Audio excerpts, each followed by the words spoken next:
স্বরচিত কবিতা পাঠ করছি আমি, মানিকচন্দ্র দাস।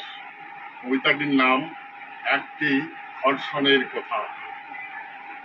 যে মেয়েটি প্রতিদিন সুরত হাল দেখত, তারই আজ সুরত হাল।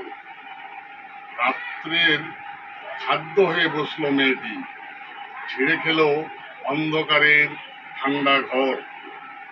জমিতে রক্তক্ষরণ, পাঁজর ভাঙা, চোখে মুখে হাজারো নখের দাগ।